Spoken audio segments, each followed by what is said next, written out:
Mike and most other machinists are paid by the hour.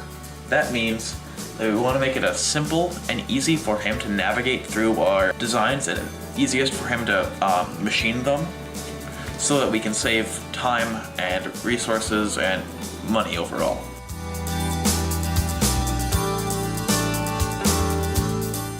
It's important that when you're dimensioning something that you want to create a reference that's easy to set up. And it's also important to use numbers that are convenient. You can certainly do something that's at 1 inch and 7/16, but if you do something that's at 1 1/4 or 1.5 inches, those are real easy increments to work with, and they're also easy increments to check. On this particular part, it was from a corner reference, and the thing is that these parts, the relationship was not so important from the corner. When you're dimensioning something, you're really telling the machinist what is the important relationship. So if you say, well, this hole is 1 inch from the corner, you're saying that I need to maintain a specific position from the corner to that hole. Even though the way you're building this, that corner edge may never touch anything. So you're trying to maintain some relationship to something that has no relationship to anything else. What's really important about these holes is their hole-to-hole relationship, or in this case, since all these holes on this part are symmetrical around the center, and that's also probably how you're going to draw it, is maybe just draw one quadrant of the holes and use the mirror command to flip it over and then take those and flip them down. So you're not drawing every single hole, you're drawing 1/4, and you're letting Fusion take care of the fact that it will automatically flip things over to where you want them. So any changes you have to make become a lot easier to make. If you move one hole that was mirrored, all the mirrored ones change in relationship as well.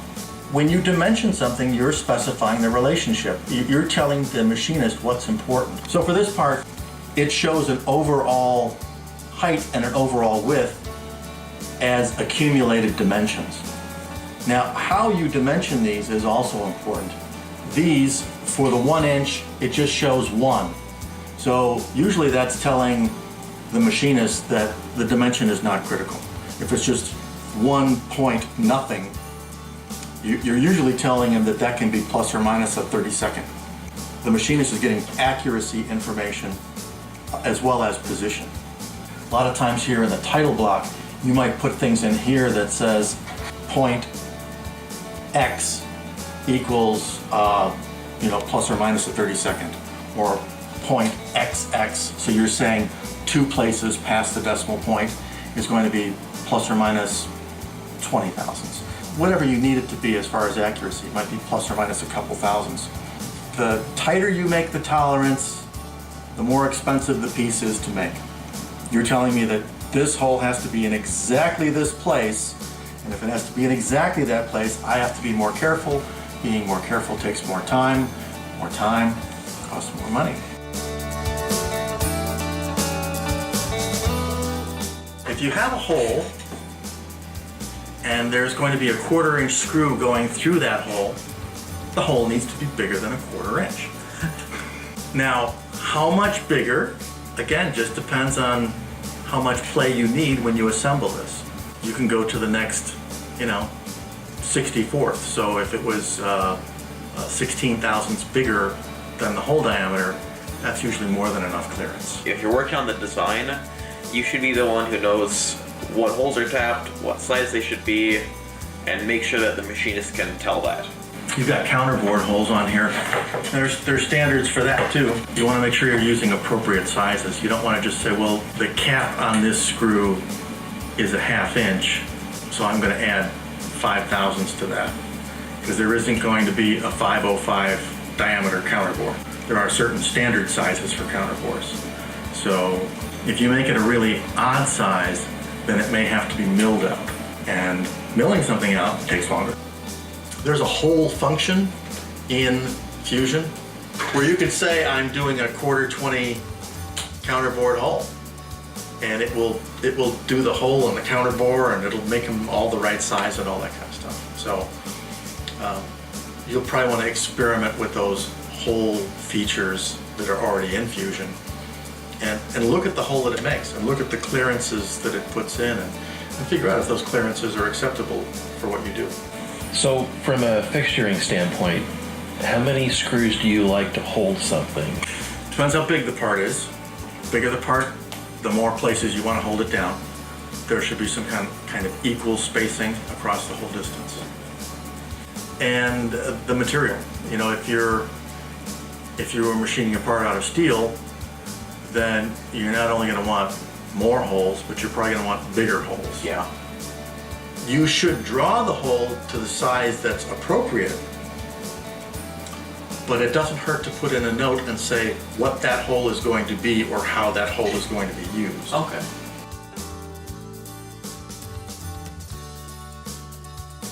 Why would you say that we should use the center reference instead of the comparative reference between holes? I mentioned the relationship of the holes before. If you're coming from the center out, it's kind of like a flower. You know, think of it like a flower. All these things come from the center out, and they all have that equal dispersal from that center. The edges of this really don't matter because, like I said before, the edges don't touch anything. Yeah.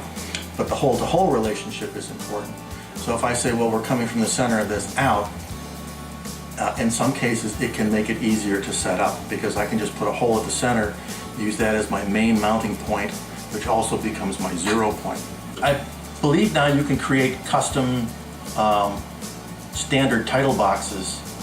So you'll probably want to establish some type of title box just for the kind of parts that you do, so that whenever you sit down to do this and you create a drawing, those standards will be there because you don't want to have to put that text in every time. Anything you can automate or reuse or repeat is always good. It's always a good idea if you're working on multiple phases of a block, get yourself a block and hold it in your hand and rotate it around.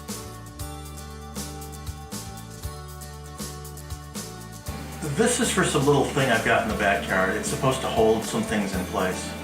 So the idea is that I'm going to take these blocks. First thing I'm going to do is to take this and put it in the vise. And I'm going to be grabbing just on the bottom lip so that I can machine away all this area in the middle and then drill these holes in it. Then I'm going to take that and transfer it over to my fixture. So I'm locating off of this center hole in the fixture. So I need to make this part. Actually, I need to make something that looks like that, but I need 4 of them. And with the block that I have, I figured I could make 2 on every block. So the first operation is going to be in a vise. And what I'm going to do is drill the holes. And those holes will be used for mounting it later on in the second operation. So that's the center drilling for the holes. Here's where I'm going to drill the holes, and then that's my center locator for the hole. Once I'm done with the drilling, I'm going to get rid of all this stock in the middle, and I'm going to leave these ribs standing along these edges. And then there's just a finished cut that cleans along that edge on the inside. So that'll be the first operation, and all that's going to be done in a vise.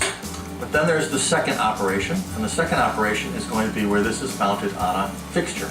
So that's going to go on the fixture, mounted through those holes.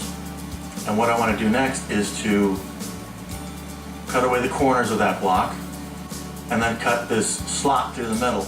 And again, the slot, the only reason for the slot is because eventually this is going to be 2 parts.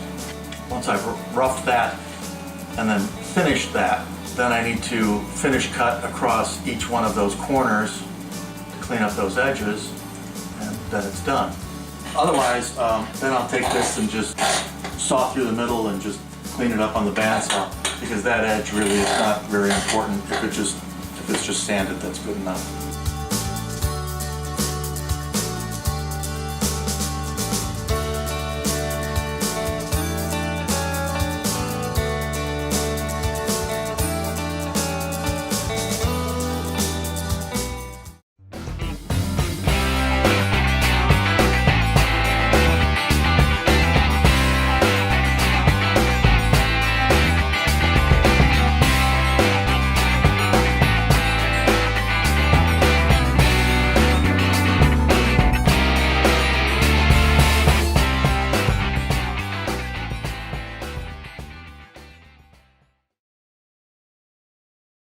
Do it.